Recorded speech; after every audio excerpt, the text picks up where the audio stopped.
what do you hope to accomplish with your text, and who are you targeting? Who are you speaking to?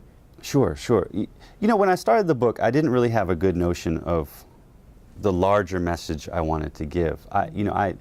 Black elected officials I had spoken to had essentially presented me with a riddle.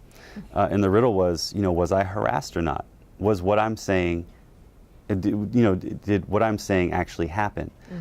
Because these are people I respected tremendously, but the things that they were saying just seemed fantastical, right? I mean, was there really a conspiracy within the Justice Department to knock you off?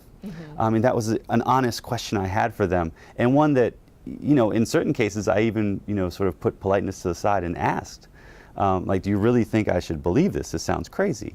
And they challenged me. They said, go find the information. And so I went out and found it. And so I just wanted to answer that question. That's where I started. Once I had answered it, I started to think about the larger implications of what I was talking about. And what I hope people take away from it is to understand, the ways in which political warfare has become really a key element of our politics. And the very tricky question that poses to all voters and all partisans as they are politically active today, which is this: if your elected official is accused of a crime, are they guilty or not? I mean, you actually have to ask the question, right? Because it could very well be partisan warfare. It could be the other party just trying to bump that person off, to injure the other party. Or it could be, in fact, that they are guilty. And that inability to figure that out, or that real difficulty of figuring that out, is what I want people to wrestle with. Because partisan warfare is a part of our politics. We can't get away from it. A lot of Supreme Court decisions have actually made it a concrete and growing part of our politics in recent years.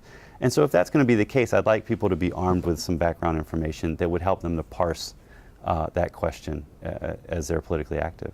But racism is so embedded in our system. How can we trust? How can we rebuild that trust again? Or did we ever even have that trust to begin with? I certainly don't think that you should have that trust for any elected official. I think that you have to look very closely not only at what they do, but what they do for you. Right. And so, I'm asking folks to be very race conscious, actually, in one way, right? And so I want them to understand the larger structure of white supremacy in this country and how it operates within our political system in recent years. At the very same time, I want to say, look, that's not the end-all and be-all. That's not the end of the question.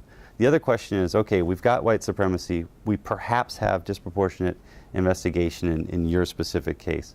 But is this person that has been accused good for you and good for your district or your city?